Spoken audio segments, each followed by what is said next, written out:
So hello everyone. तो basically हम लोग बात कर रहे हैं लेक्चर 3 के ऊपर। और लेक्चर 2 और लेक्चर 1 पहले आप जाके चेकआउट करो, फिर आके लेक्चर 3 के लिए आना, क्योंकि आपको समझ में तभी आएगा जब आपका बेसिक क्लियर होगा। और इम्पोर्टेंट बात, अगर आपका 11th नहीं भी अच्छा से हुआ है फिर भी आप लेक्चर 12th का लेक्चर स्टार्ट कर सकते हो, क्योंकि हम लोग हर एक उस फील्ड को फिल कर देंगे जो 11th में चाहिए होगा। और कहीं ना कहीं आपको स्पीड बढ़ाने के लिए बहुत सारा क्वेश्चन प्रैक्टिस करना पड़ेगा, तो बेटर होगा ये लेक्चर सीबीएसई हो या फिर आप बोल सकते हो किसी भी तरह का कॉम्पिटिटिव एग्जाम के लिए तैयारी करो जहाँ पे ये चैप्टर आता है, आप इसको चेकआउट करो। कहीं ना कहीं हम लोग बहुत सारे क्वेश्चन कर रहे हैं, डिफरेंट डिफरेंट तरह के क्वेश्चन कर रहे हैं, सारे कॉन्सेप्ट को कवर कर रहे हैं। तो देखो स्टार्ट करते हैं। आज का जो हमारा लेक्चर 3 होने वाला है उसमें हम लोग सुपरपोजिशन थ्योरम के ऊपर बात कर रहे हैं। और सुपरपोजिशन थ्योरम जो होता है बहुत ही इंपॉर्टेंट थ्योरम है, बशर्ते क्वेश्चन को लेके भी और कॉन्सेप्ट को लेके भी है, तो बहुत इजी और इंटरेस्टिंग कॉन्सेप्ट। सबसे पहले अगर हम बात करते हैं सुपरपोजिशन थ्योरम। सुपरपोजिशन थ्योरम से नाम से ही अगर हम इसको देखना चाहें तो पोजीशन के रिलेटेड एक थ्योरम होगा, जहाँ पे बताया जाता है कि हमारे पास क्या है, कि मान लो कि हमारे पास क्या है, एक बॉडी है, ठीक है। हमारे पास एक बॉडी जो हमारे पास है, यहाँ पे मान लो कि प्लस क्यू चार्ज है, यहाँ पे प्लस क्यू चार्ज है, यहाँ पे माइनस क्यू चार्ज है। तो बेसिकली आपस में ये जो इसको अट्रैक्ट कर रहा होगा कहीं ना कहीं, क्योंकि अपोजिट चार्ज है, और ये आपको क्या कर रहा होगा, रिपेल कर रहा होगा। ये क्या कर रहा होगा, रिपेल कर रहा होगा। ये भी क्या कर रहा होगा, ये इसको रिपेल कर रहा होगा, ये इसको रिपेल कर रहा होगा, पर ये इसको अट्रैक्ट कर रहा होगा क्योंकि नेगेटिव चार्ज है, ये पॉजिटिव चार्ज है। और ये भी इसको क्या है, अट्रैक्ट कर रहा होगा, ये आपस में अट्रैक्ट कर रहा होगा, नेगेटिव पॉजिटिव चार्ज है।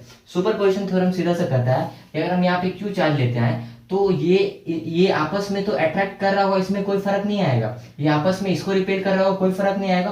और साथ ही साथ सोचो कि सेम मैग्नीट्यूड, जितना मैग्नीट्यूड होना चाहिए इसको अट्रैक्ट करने के लिए, अगर यहाँ प्लस क्यू दे देते हैं तो मान लो कि प्लस क्यू और प्लस क्यू में रिपल्सन हो रहा है, तो सेम मैग्नीट्यूड से इसको रिपल्सन करेगा, और ये भी इसको सेम मैग्नीट्यूड से रिपल्सन करेगा। कोई फर्क नहीं पड़ता कि इसमें हम लोग कितना चार्ज ला देते हैं, इसका जो रिपल्सन और अट्रैक्शन का जो हमारा मैग्नीट्यूड आएगा that will be not affected by the coming of the charges. तो अगर हम बात करते हैं कि आखिर ये स्टेटमेंट वाइज इसको कैसे समझा जाता है, तो force on one charge due to other is independent on the presence of any other charges medium nearby. देखो तो अगर हम इसको देखते हैं कि अगर फोर्स ऑन, वही बात को मैंने इंग्लिश में लिख दिया यहाँ पे स्टेटमेंट वाइज करके, force on one charges due to other, वो क्या होता है, इंडिपेंडेंट होता है। कैसा होता है, इंडिपेंडेंट होता है, किसी से मतलब नहीं है। On presence of any other charges, कोई भी चार्ज आ जाए, कितना भी चार्ज आ जाए, उससे कोई भी इसको प्रॉब्लम नहीं होगा। और मीडियम भी चेंज हो जाए उससे भी कोई प्रॉब्लम नहीं है, ठीक है। Medium near by.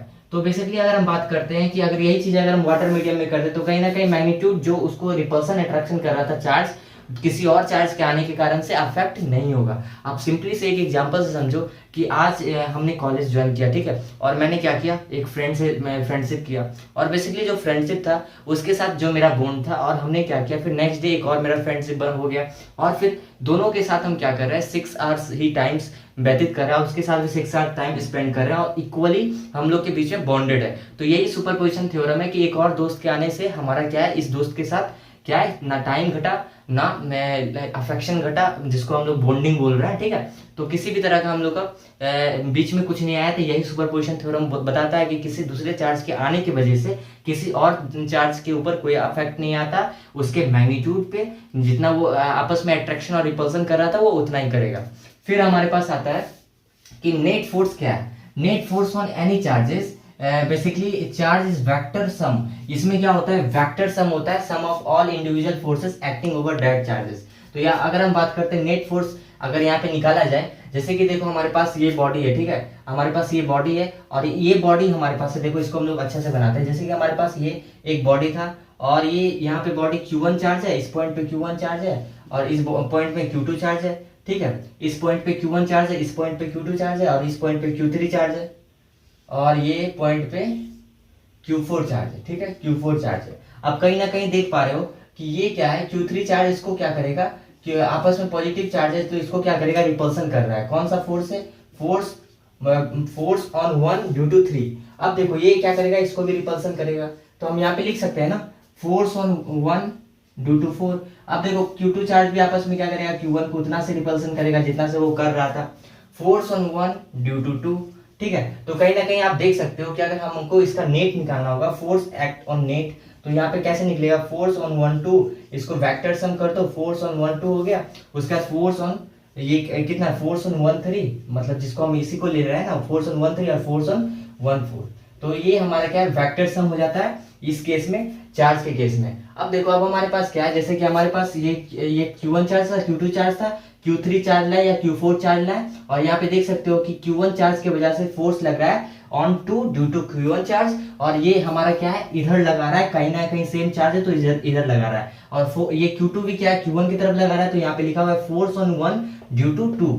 अब उसके बाद बोल सकते हो कि फोर्स ऑन 1 और force on 1 due to 2, force on 2 due to 1 बराबर है, सिर्फ मैग्नीट्यूड में क्या डिफरेंट है, मैग्नीट्यूड में क्या डिफरेंट है, एक इस एक्सिस पे जा रहा है, एक इधर आ रहा है, एक निगेटिव एक्सिस पे जा रहा है, एक पॉजिटिव एक्सिस पे जा रहा है, सिर्फ क्या मैग्नीट्यूड का डिफरेंस आ रहा है। तो कहीं ना कहीं आप बोल सकते हो कि हमारा क्या है कि किसी भी तरह का अफेक्ट नहीं आया ड्यू टू Q2 और Q3, ये जो फोर्स ऑन 1 2 और फोर्स ऑन 2 1 था, ये अफेक्ट नहीं हुआ। ठीक है, हम पहले से ही लिख के लाते ताकि आपका समय भी बचे और कहीं ना कहीं कुछ स्किप ना हो। ठीक है, कुछ स्किप ना हो, तो आपको क्या करना है, नोट डाउन करना है और ट्राई करना है कि अगर 720 पे 360 पिक्सल पे नहीं दिखता है तो 720 पिक्सल पे देखो, ये आपके लिए बेटर होगा। ठीक है, अब देखो यहाँ पे अगर हम बात करते हैं, ये हमारा कॉन्सेप्ट हो गया सुपरपोजिशन थ्योरम को लेके। अब उसके बाद हमारे पास कुछ कॉन्सेप्ट और भी है जिसको हम लोग को देखना था। जैसे कि देखो, एक रेगुलर पॉलीगन का कॉन्सेप्ट आता है। रेगुलर पॉलीगन का यही कॉन्सेप्ट आता है कि मान लो कि आप क्या करो कि कोई इक्वल चार्ज रख दो। ठीक है, कोई इक्वल चार्ज बॉडी पे रख दो। जैसे हमारे पास ये क्या है, सिमेट्री बॉडी है, मतलब रेगुलर पॉलीगन बॉडी। जैसे रेगुलर पॉलीगन बॉडी का एग्जांपल देखो क्या क्या होता है, स्क्वायर हो गया, पेंटागन आ गया, हेक्सागन आ गया, इक्विलेटरल ट्रायंगल आ गया। तो ये जो हमारे पास इक्विलेटरल ट्रायंगल है या फिर स्क्वायर है या फिर ये हमारे पास हेक्सागन है या पेंटागन है या फिर रेक्टेंगल है, तो कहीं ना कहीं अगर इस पे हम लोग क्या क्यू चार्ज डाल देना, पूरे पे क्यू चार्ज डाल दे, जो इस पे सेंटर पे क्यू चार्ज होगा वो क्या होगा, स्टेबल होगा और जीरो होगा। वो क्या होगा, स्टेबल होगा, जीरो होगा। अगर हम इस पे 2 क्यू चार्ज डालते, इस पे हम कितना चार्ज डालते, 2 क्यू चार्ज डाल दे, तो भी क्या होगा, सेंटर पे चार्ज क्या होगा, हमारा स्टेबल होगा। मतलब कि अगर हम तीनों वर्टेक्स के शेप के तीनों वर्टेक्स जो बोलता है, जो लाइन ज्वाइन कर रहा है ना, ये एंगल बना रहा है, ये लाइन ज्वाइन कर रहा है, इस पॉइंट को वर्टेक्स बोलते हैं। दैट मींस कि अगर हम वर्टेक्स पे इक्वल चार्ज रखते, 4 कूलम का तीनों वर्टेक्स पे, 5 कूलम का तीनों वर्टेक्स पे, 6 कूलम का तीनों वर्टेक्स पे, 7 कूलम का 1 लाख का तीनों वर्टेक्स पे, तो उससे होगा क्या कि हमारा जो सेंटर में जो हमारा चार्ज आएगा वो स्टेबल होगा, और उसी वहीं से टर्म आता है इक्विलिब्रियम, जहाँ पे नेट फोर्स कहीं ना कहीं जीरो लग रहा है और चार्ज मेरा स्टेबल पे है। पर याद रखना कि सिस्टम जो होगा, ये पूरा सिस्टम क्या होगा, वो स्टेबल नहीं कहला रहा है, सिस्टम इज नॉट स्टेबल। ठीक है, सिस्टम इज नॉट स्टेबल। और कहीं ना कहीं इस तरह का आगे हम लोग क्वेश्चन भी प्रैक्टिस करेंगे, जहां पे हम लोग क्या करेंगे, यहां से तो एक लर्निंग मिलता है कि आखिर अगर हम एक चार्ज को भी स्टेबल कर देते हैं, अगर हम एक चार्ज को स्टेबल कर देते हैं तो कहीं ना कहीं सेंटर में चार्ज स्टेबल हो जाता है। इसीलिए इस तरह का क्वेश्चन में हम लोग क्या करेंगे कि देखना कि बहुत सारा आपके पास चार्ज होगा, पर हम लोग फोकस करेंगे कि एक चार्ज को स्टेबल करने के लिए, अगर एक चार्ज स्टेबल हो जाएगा तो सारा पूरा हमारा चार्ज हमारा क्या है, स्टेबल हो जाएगा, और सेंटर में भी जो चार्ज होगा स्टेबल हो जाएगा। सिस्टम तो स्टेबल पे नहीं होगा, सिस्टम स्टेबल पे नहीं होता, ये जान लेना। चार्ज स्टेबल पे होता है जो सेंटर का चार्ज होता है। ये हो गया हमारा रेगुलर पॉलीगन को लेके। तो देख सकते हो यहाँ क्यू है, क्यू है, क्यू है, यहाँ सेंटर में हमारे क्या होगा, जीरो चार्ज, सेंटर में जीरो चार्ज, सेंटर में जीरो चार्ज, 2 क्यू है, 4 क्यू है। ठीक है, इस तरीके से रेगुलर पॉलीगन का कॉन्सेप्ट आता है। अब हमारे पास एक दो क्वेश्चन है, कल क्वेश्चन नंबर 6 आप लेक्चर 2 में देखे होंगे, हमने उसको सॉल्व नहीं किया, बस ब्लैक बोर्ड पे लिखा रह गया था क्योंकि उसमें कॉन्सेप्ट थोड़ा सा एक्स्ट्रा यूज हो रहा था। देखो, अब हम लोग उसी क्वेश्चन नंबर 6 को क्वेश्चन नंबर 1 से यहाँ पे लिखे हुए हैं। क्वेश्चन नंबर 1 जिसको हम लोग बोल रहे हैं, उसमें था क्या, बेसिकली हमारे पास इस तरह का क्वेश्चन किए हुए थे, फिर भी देखो हम लोग को पता है कि बेसिकली अगर हम देखते हैं कि एप्सिलॉन नॉट जो हमारा होता है, एप्सिलॉन नॉट आर जो होता है, एप्सिलॉन नॉट आर, सबसे पहले क्वेश्चन समझो। हमारे पास एक बॉडी दिया हुआ है, हमारे पास क्या है, एक बॉडी दिया हुआ है, और ये बॉडी क्या है, Q1 चार्ज का है, और ये Q2 चार्ज का है, और ये R डिस्टेंस पे रखा हुआ है। ठीक है, अब R डिस्टेंस पे रखा हुआ है, तो इस पे जो एप्सिलॉन नॉट, मतलब दैट मींस कि आप बोल सकते हो कि जो इस पे फोर्स एक्ट कर रहा है, ये इस पे जो हम बोल सकते हैं कि जो इस पे फोर्स एक्ट कर रहा है, ठीक है, वो F है। कितना है, वो फोर्स जो एक्ट कर रहा है वो F के बराबर है। अब उसके बाद बोला है कि हम इसी बॉडी को वाटर में लेके चल गए। कहाँ लेके चल गए, वाटर में, और वाटर का के का वैल्यू भी दिया हुआ है 81, वाटर का के का वैल्यू भी दिया हुआ है, और सेम टू सेम बॉडी है, और सेम टू सेम डिस्टेंस है, और Q1 है और Q2 है। ठीक है, अब यहाँ पे हमको पता लगाना है कि आखिर नया फोर्स इसमें क्या होगा, इसमें नया फोर्स क्या होगा। तो सबसे पहले देखो, इसका सिंपल सा मेथड है कि एप्सिलॉन नॉट आर जो होता है, जिसको हम क्या बोल रहे हैं, रिलेटिव परमिटिविटी बोलते हैं या डाइलेक्ट्रिक कांस्टेंट कहते हैं, वो के बराबर होता है, और उसको हम ऐसे लिख सकते हैं, एप्सिलॉन नॉट किसी भी एयर और वैक्यूम का बाय एप्सिलॉन नॉट, मतलब फोर्स ऑन मीडियम। ठीक है, अब हमको के का वैल्यू दिया हुआ है 81, कितना दिया हुआ है 81, और हमको क्या है, एप्सिलॉन नॉट और फोर्स ऑन मीडियम निकालना है। तो हम फोर्स ऑन मीडियम को ऐसे लिख सकते हैं ना कि वो एप्सिलॉन नॉट का 81 टाइम्स हो जाएगा। दैट तरीका से ये क्वेश्चन को करना था। अब हम लोग कुछ और भी कॉन्सेप्ट को समझते हैं। ये अगर हम बात करते हैं कुछ इंपॉर्टेंट पॉइंट के ऊपर, तो जो आपको क्वेश्चन बनाने में मदद करेगा कि किसी भी कंडक्टर के लिए जो एप्सिलॉन नॉट होता है वो हमारा इनफिनाइट होता है। तो यहाँ पे अगर हम क्या करते हैं, अगर हम इस फॉर्मूला में जो इंडक्शन वाला फॉर्मूला आता है जिसको हम माइनस क्यू नॉट ब्रैकेट में वन माइनस वन बाई के लिख रहे हैं, अगर हम के जगह पे क्या है, अगर हम इन्फिनाइट लिख रहे हैं, क्या लिख रहे हैं, के जगह पे इन्फिनाइट लिख रहे हैं, तो कहीं ना कहीं देखो ये एप्सिलॉन नॉट आर था ना, ये एप्सिलॉन नॉट आर का वैल्यू जो होता है कंडक्टर के लिए वो इन्फिनाइट होता है। याद रखना किसी भी मेटल कंडक्टर के लिए एप्सिलॉन नॉट आर का वैल्यू हमारा क्या होता है, इन्फिनाइट होता है। तो यहाँ पे अगर हम इन्फिनाइट लिखते हैं तो हमारे पास क्या बच जाएगा, q induced equal to minus Q not. इस केस में आप इसको विजुलाइज करोगे जब कैपेसिटर का चैप्टर पढ़ोगे तो आप देखोगे कि आपके पास क्या है, मान लो ये कैपेसिटर है, पहला प्लेट कैपेसिटर है जहाँ पे ए पॉइंट पे आप पॉजिटिव पॉजिटिव ला रहे हो, तो इस प्लेट पे सेकंड प्लेट पे नेगेटिव इंड्यूस हो जाता है। यही तो आपका कॉन्सेप्ट है इंड्यूस का, जहाँ पे देख पा रहे हो कि नेगेटिव क्यों आया, इस फॉर्मूला के कारण आया, जहाँ पे हम लोग देखे कि के का वैल्यू इन्फिनाइट था और के का वैल्यू जब पुट किए तो यहाँ पे induce equal to minus Q not के बराबर आ गया। तो ये हमारा कॉन्सेप्ट था इसको लेके। अब उसके बाद एक पॉइंट और याद रखना कि के का वैल्यू 1/4 पाई एप्सिलॉन नॉट होता है और बेसिकली इक्वल टू 1 होता है ये सीजीएस यूनिट में। और यहीं पे आपको पता होना चाहिए कि 1 कूलम का वैल्यू कितना होता है। अगर हम बात करते हैं 1 कूलम का वैल्यू कितना होता है, 3 × 10⁹ ESU मतलब स्टेट कूलम, ये यूनिट आपको क्वेश्चन में यूज होगा। और 1 कूलम का वैल्यू कितना होता है, 3 × 10⁹ ESU, जिसको स्टेट कूलम बोलते हैं। अब देखते हैं कि ये 1 का वैल्यू आया कैसे। अब ये देखते हैं कि 1 का वैल्यू आया कैसे। देखो सबसे पहले हमारे पास क्या बोल रहा है कि ये हमारे पास क्या है, एमकेएस यूनिट है, ठीक है। मान लेते हैं ये एमकेएस यूनिट है, अब ये सीजीएस है, इसको हमको सीजीएस में कन्वर्ट करना है। तो क्या करेंगे, यहाँ पे बेसिकली हमारे पास देखो कि 9 × 10⁹ है। और हमको एक बार बताओ कि न्यूटन में कितना होता है, 10⁵ डाइन में कन्वर्ट करना पड़ेगा ना, एम को कन्वर्जन करना है तो इसको डाइन में कन्वर्ट करना पड़ेगा और यहाँ पे छोटा यूनिट में कन्वर्ट करना पड़ेगा। अब 10⁵ कर दिए। अब मीटर का क्या होता है, 1 मीटर इक्वल टू 10⁵2 और यहाँ पे मीटर स्क्वायर तो 10⁴ हो जाएगा। और आपके पास कूलम स्क्वायर है तो कूलम का वैल्यू यहाँ पे 1 कूलम इक्वल टू 3 × 10⁹ ESU मतलब स्टेट कूलम में बदल रहा है ना, ये छोटा में बदल रहा है। तो अब यहाँ पे देखो 3 × 10⁹ का होल स्क्वायर हो जाएगा और यहाँ से आपका कितना हो जाएगा 9 इंटू, और यहाँ पे कट गया, ये भी कट गया, ये कट गया क्योंकि 9 था। अब उसके बाद नहीं अभी कटा नहीं है, ये कितना हो गया बेसिकली, ये हो गया हमारे पास 10⁵, ये कटा नहीं है, ठीक है।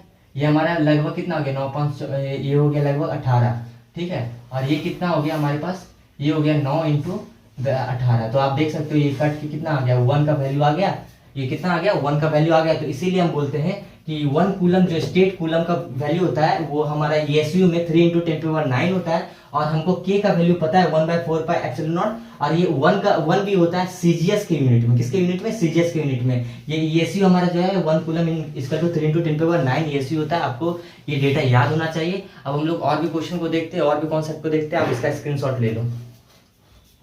अब हम लोग यहाँ से बात करेंगे कि आखिर फोर्स कैसे निकाला जाता है किसी भी चार्ज बॉडी को लेके। ये इंपॉर्टेंट कंसेप्ट होगा, फोकस करना, ठीक है। देखो सबसे पहले अगर हम बात करते हैं कि अगर हमारे पास एक ऐसा बॉडी है और बेसिकली हमारे पास एक ये बॉडी है, ठीक है।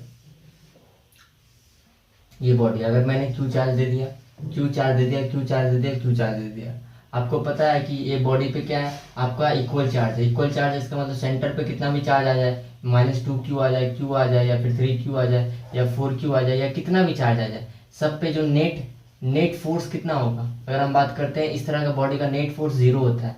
ये कैसा करा, इक्विलिब्रियम पे कहलाता है। चार्ज कैसा है, इक्विलिब्रियम पे। दैट मीन्स कि नेट फोर्स कितना है, इस पे 0 लग रहा है। बट अगर हम बात करते हैं सिस्टम के ऊपर, बट इन सिस्टम, ठीक है, बट सिस्टम क्या हमारा इक्विलिब्रियम पे है। System is not equilibrium, not at equilibrium.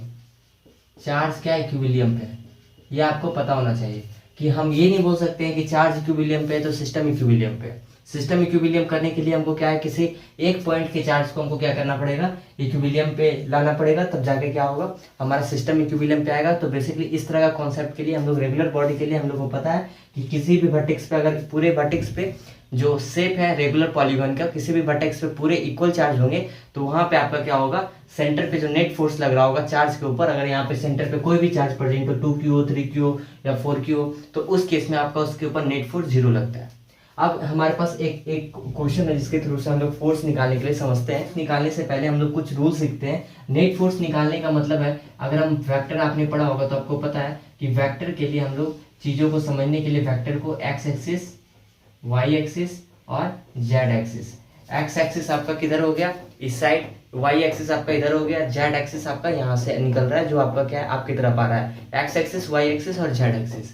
Basically x axis जो होता है वो आई की कैप होता है और ये जे कैप होगा और जो आपकी तरफ आ रहा है वो के कैप होता है। ये फिजिक्स में आपका एक्सिस डिफाइन किया गया है, एक्स एक्सिस को आई कैप और इसको हम लोग जे कैप बोल रहे हैं, इसको हम लोग के कैप बोल रहे हैं। बेसिकली अगर हम बात करते हैं कि ये हमारा जो, अगर मान लेते हैं यहाँ पे कोई एफ फोर्स है, यहाँ पे कोई एफ फोर्स है, यहाँ पे भी हमारे पास कोई एफ फोर्स है, तो उसका रिजल्टेंट क्या होगा, इसके बीच से जाता है, उसका रिजल्टेंट क्या होता है, 20 से जाता है। और बेसिकली हमको 3 रिजल्टेंट निकालना है 3 डिग्री पे। जैसे मान लेते हैं कि अभी तो हमारे पास क्या है, एक एंगल क्या मान लो कि 90 डिग्री है, 90 डिग्री है, एफ फोर्स है, फोर्स का मैग्नीट्यूड इक्वल है, तो 90 डिग्री पे, 90 डिग्री पे हमारा जो रिजल्टेंट निकल के आता है वो निकल के आता है √2f। अब आप बोलोगे कैसे आएगा, एक फॉर्मूला आता है फोर्स नेट का, फोर्स नेट का फॉर्मूला यही आता है कि √f1 square plus f2 square plus 2f1 f2 cos theta. cos theta का वैल्यू जब आप 90 डिग्री पुट करोगे तो आपको मिल जाएगा क्या, देखो ध्यान से देखो, 90 डिग्री जब पुट करोगे तो अगर मान लेते हैं कि यहाँ पे देखो क्या हो जाएगा, cos 90 जीरो हो जाएगा, तो यहाँ पे आपके पास बचेगा f1 square plus f2 square. और आपको पता है कि f और f का वैल्यू सेम है, तो आप यहाँ पे ये भी लिख सकते हो 2f स्क्वायर, ठीक है, और यहाँ पे आ जाएगा आपका √2f। देखो आपके पास यही वैल्यू आ गया ना, √2f। अब देखो इसी चीज को आपको याद रखना, जब आप एफ नेट की जगह पे क्या करता है, cos 120 डिग्री पुट करोगे तो आपका रिजल्टेंट जो होगा वो एफ के बराबर ही आ जाएगा। डेट मीन्स कि अगर आपका क्या है चीज 120 डिग्री पे, कितना डिग्री पे, 120 डिग्री पे, 120 डिग्री पे मान लो कि ये 5 न्यूटन का फोर्स लग रहा है, 5 न्यूटन का लग रहा है, तो रिजल्टेंट अगर एफ आया इसका मतलब कि रिजल्टेंट भी 5 न्यूटन हो जाएगा। फिर से देखो, अगर आपके पास क्या है कि 120 डिग्री है और यहाँ पे आपके पास 20 न्यूटन का फोर्स लग रहा है एक्स एक्सिस में और वाई एक्सिस में भी 20 न्यूटन का लग रहा है, तो आपका रिजल्टेंट जो आएगा वो भी 20 न्यूटन का आएगा। ये आपका क्या है, थीटा 120 डिग्री पे होता है, ठीक है, थीटा 120 डिग्री पे होता है, रिजल्टेंट फोर्स के बराबर हो जाता है। अगर यही चीज देखो आपका, अगर आपका 90 डिग्री पे होगा, 90 डिग्री पे मान लो कि आपका क्या होगा 30 न्यूटन का है, 30 न्यूटन का है, तो रिजल्टेंट जो आएगा वो कितना हमने बताया है, √2f आ जाएगा, डेट मीन्स की 30√2 आ जाएगा, ठीक है। यही चीज अगर हम क्या करते हैं थीटा 60 डिग्री का बात करते हैं, तो थीटा 60 डिग्री यहाँ पुट करोगे तो आपको क्या मिल जाएगा, √3f मिल जाएगा। डेट मीन्स की √3f तो अति के लिए मिल रहा था ना, 60 √2f यहाँ मिल रहा था ना, √3f मिल जाएगा आपको। यही थीटा आप 60 डिग्री यहाँ पुट करोगे तो √3f आपको मिल जाएगा, ठीक है। देखो जैसे मान लो कि यहाँ पे आप मान लो कि यहाँ पे आपके पास 5 न्यूटन है, यहाँ पे 5 न्यूटन है, आपसे रिजल्टेंट पूछा है, थीटा कितना है 60 डिग्री पे है, तो आपका जो रिजल्टेंट निकल के आएगा वो √3f के बराबर आएगा, डेट मीन्स की √3, डेट मीन्स की 5√3 के बराबर आ जाएगा, ठीक है। इस तरीका से फोर्स नेट निकाला जाता है, रिजल्टेंट है। बेसिकली ये क्या है, फोर्स नेट ही है ना, अगर ये फोर्स है तो ये बीच का तो फोर्स नेट है, रिजल्टेंट को तो फोर्स नेट ही बोलते हैं। अगर आपके पास क्या है, मान लो कि ये आपका 60 डिग्री पे दिया हुआ है और यहाँ पे मान लो 21 न्यूटन है और यहाँ पे भी 21 न्यूटन है, और आपसे अगर रिजल्टेंट पूछ लिया तो बीच में रिजल्टेंट आता है हमेशा, तो रिजल्टेंट कितना होगा, √3f आएगा, डेट मीन्स की 21√3 आ जाएगा। आई होप कि आपको ये चीज़ समझ में आया होगा। अब ध्यान से सुनना, अब आप पहले इसका स्क्रीनशॉट लो, हम लोग और भी अच्छे क्वेश्चन को करते हैं।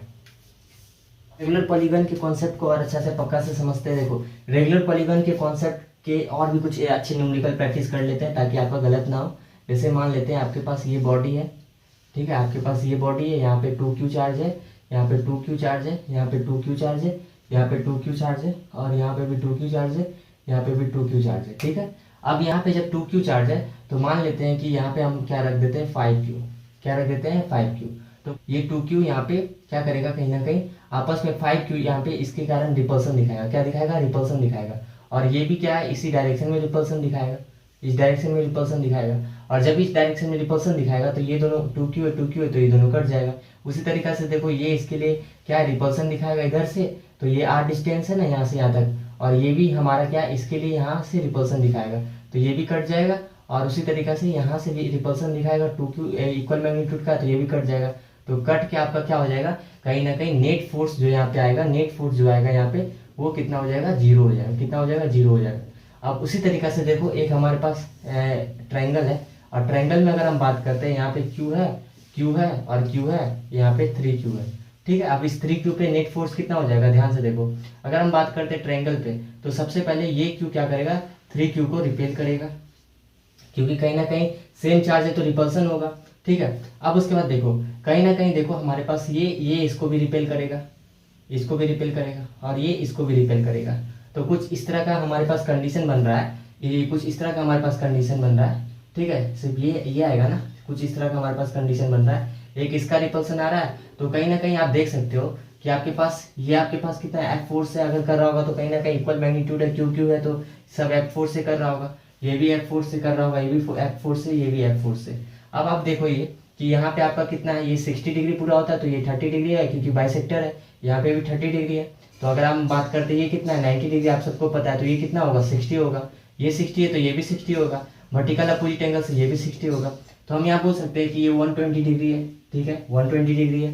आपको पता है कि एट रिजल्टेंट 120 डिग्री, अगर थीटा 120 डिग्री पे होता है तो रिजल्टेंट का वैल्यू कितना होता है, रिजल्टेंट एफ के बराबर हो जाता है। क्या होता है, एफ के बराबर होता है। अब जब इसका रिजल्टेंट एफ के बराबर हो जाएगा, जब इसका रिजल्टेंट एफ के बराबर हो जाएगा, दैट मीन्स कि ये आपस में कट जाएगा, ये आपस में कट जाएगा। तो ये आपस में कट गया, तो यहाँ पे नेट फोर्स क्या बचा, जब इसका रिजल्टेंट ही एफ आ गया और ये इससे कट गया, तो इसका नेट फोर्स क्या आ गया। बस हम आपको एक ट्रायंगल के साथ बताएं कि नेट फोर्स आखिर जीरो ही क्यों आया, नेट फोर्स आखिर जीरो ही क्यों आया, कैसे आया।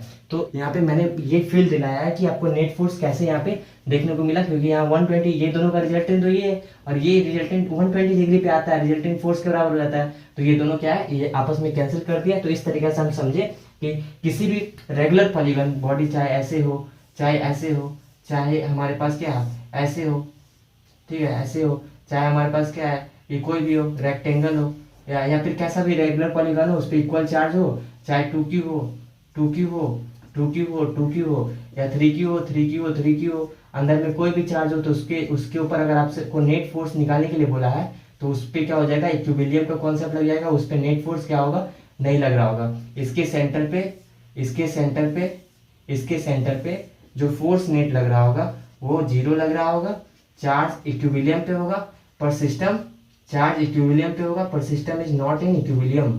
ठीक है, system is not in equilibrium. I hope कि आपको ये कॉन्सेप्ट क्लियर हुआ होगा। हम लोग आगे ऐसे बॉडी पे देखते हैं जहाँ पे हमारे पास इक्वल चार्ज नहीं है, वहां पे क्या करना देखते हैं। हमारे पास देखो क्वेश्चन 1 और क्वेश्चन 2 और क्वेश्चन 3 है, इसके माध्यम से समझते हैं आखिर क्या है। देखो सबसे पहले क्वेश्चन 1 का अगर हम बात करते हैं, तो find net force on the 1 ESU। 1 ESU पे हमको नेट फोर्स निकालना है। ठीक है, तो बेसिकली आपको पता होना चाहिए जो 1 ESU जो यूनिट है वो हमारा कैसा है, CGS यूनिट है। कैसा है, CGS यूनिट है। ये हमको लेक्चर 1 में आपको बता चुके हैं। बेसिकली आपको पता होना चाहिए जो K का जो वैल्यू होता है, K का वैल्यू हम आपको क्यों बात कर रहे हैं, क्योंकि K का वैल्यू कहीं ना कहीं अभी यूज होगा। ठीक है, अगर हम बात करते हैं K का वैल्यू, तो K का वैल्यू क्या होता है, 1/4 पाई एप्सिलॉन नॉट होता है। और ये किसके बराबर होता है, 9 × 10⁻9 का, किसमें होता है, MKS में। अगर हम CGS में K का वैल्यू बात करते हैं, CGS में K का वैल्यू 1 के बराबर होता है। किसके बराबर होता है, 1 के बराबर होता है। तो आपको नॉर्मली क्या है, आपको ये बॉडी दिया हुआ है, आपको क्या दिया हुआ है, ये बॉडी दिया हुआ है, और आपको यहाँ पे दे दिया है 64 ESU। इतना बड़ा इसलिए बना रहे हैं ताकि आपको समझ में आए कि फोर्स कैसे निकालते हैं, कैसे लिया जाता है। यहाँ पे 27 ESU दिया हुआ है। ठीक है, अब बेसिकली आप देख सकते हो कि यहाँ पे +1 ESU दिया हुआ है।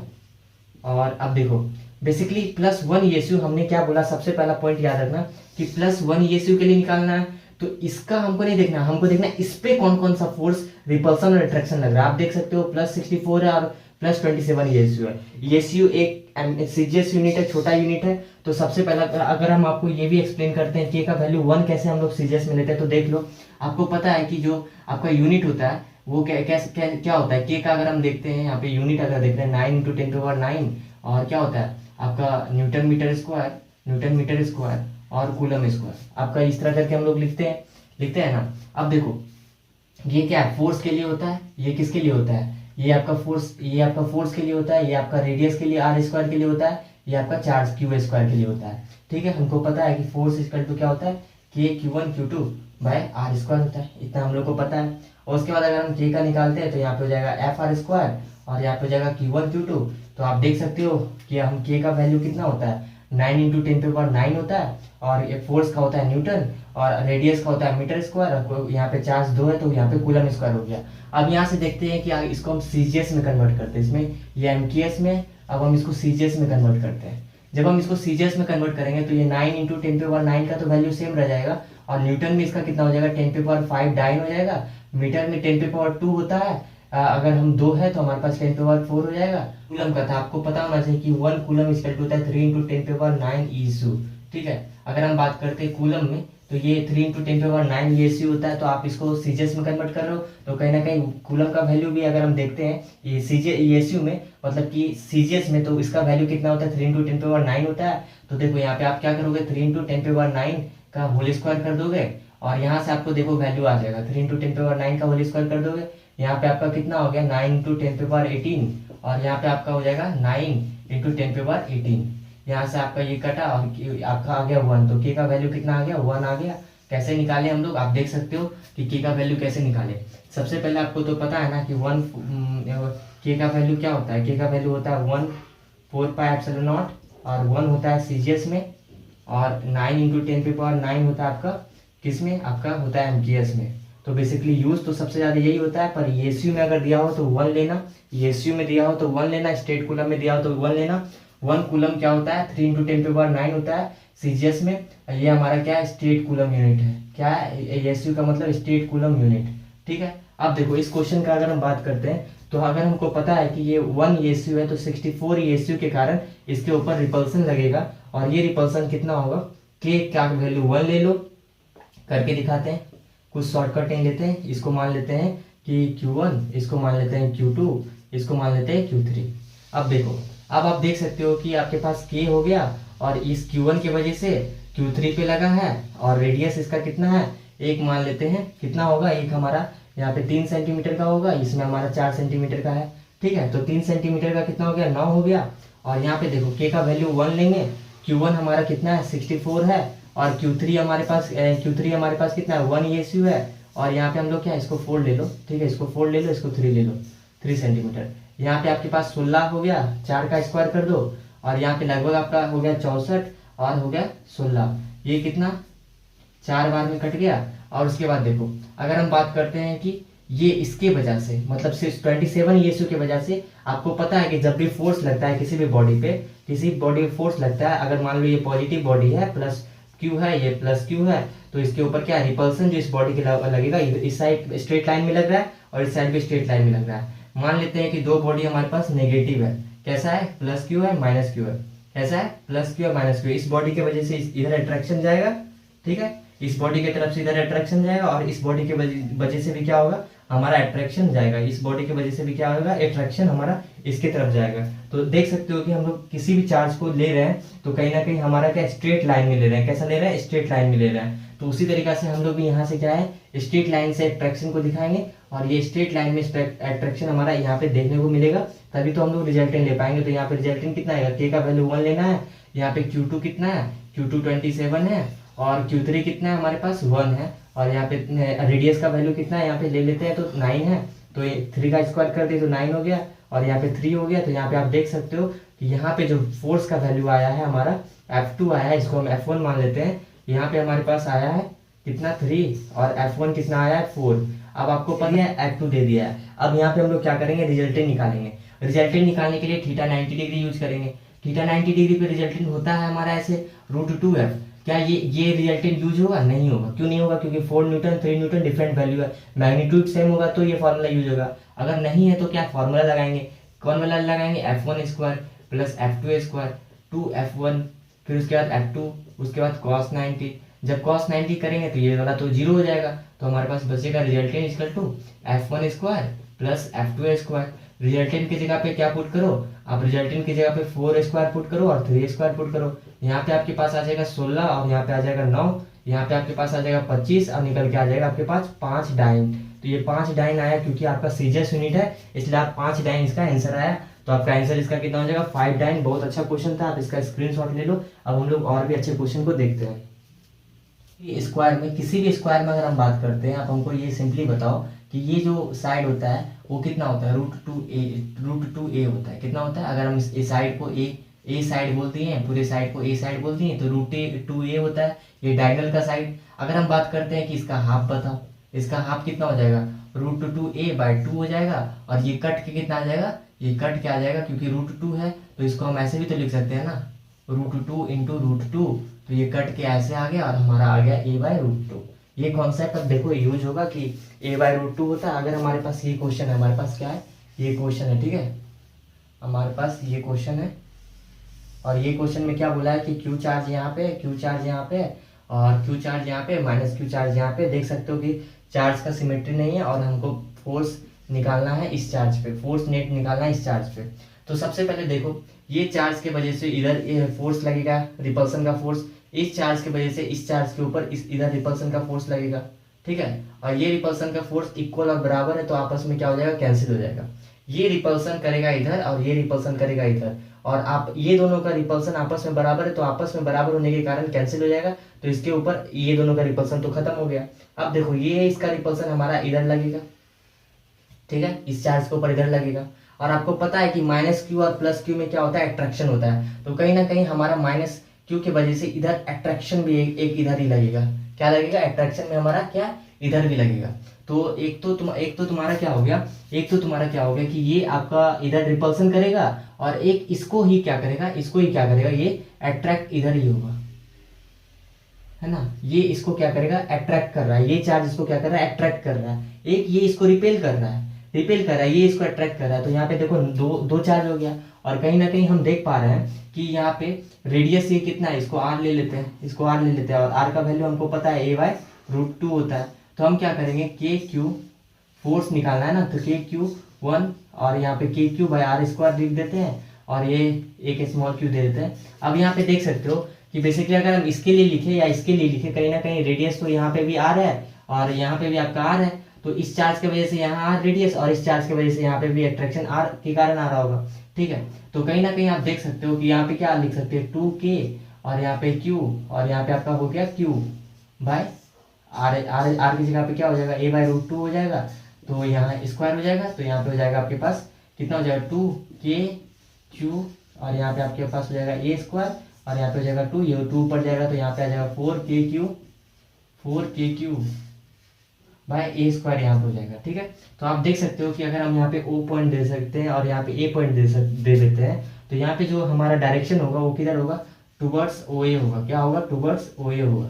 आपका दिमाग में सबसे पहला चीज चल रहा होगा कि ये वाला चार्ज की वजह से यहाँ पे जा रहा होगा, या ये वाला चार्ज इसको क्या कर रहा होगा, रिपेल इधर कर रहा होगा, ये वाला चार्ज इसको इधर अट्रैक्ट कर रहा होगा, इधर अट्रैक्ट कर रहा होगा। तो यहाँ पे भी देखो ये वाला चार्ज से हमको मतलब रखना है, इससे नहीं, ये वाला चार्ज को ये अट्रैक्ट कर रहा होगा तो यहाँ से यहीं तक का तो रेडियस लेंगे ना, और ये वाला चार्ज जब इसको रिपेल कर रहा होगा तो यहाँ से यहीं तक का रेडियस लेंगे ना। तो आपको रेडियस में भी दिक्कत हो सकता है। आप बोलोगे ये वाला इसके लिए क्यों देखना है भाई, हमको ये वाला इसको रिपेल कर रहा होगा तो यहाँ वाला रेडियस हो गया, फिर ये वाला चार्ज को ये अट्रैक्ट कर रहा होगा तो इतना ही दूर में तो अट्रैक्ट कर रहा है ना। तो ये r रेडियस और r रेडियस दोनों r रेडियस था, इसलिए हम 2 से मल्टीप्लाई कर दिए दोनों को। ऐसे ऐसे करके भी ऐड कर सकते थे पर 2 से मल्टीप्लाई कर दिए और a/√2 को होल स्क्वायर कर दिए क्योंकि ये रेडियस का है और रेडियस का डिस्टेंस लेना रहता है इसीलिए। तो ये हमारा कुछ क्वेश्चन हो गया, इंपॉर्टेंट क्वेश्चन, आप इसका स्क्रीनशॉट लो। So in this note we are going to in this lecture.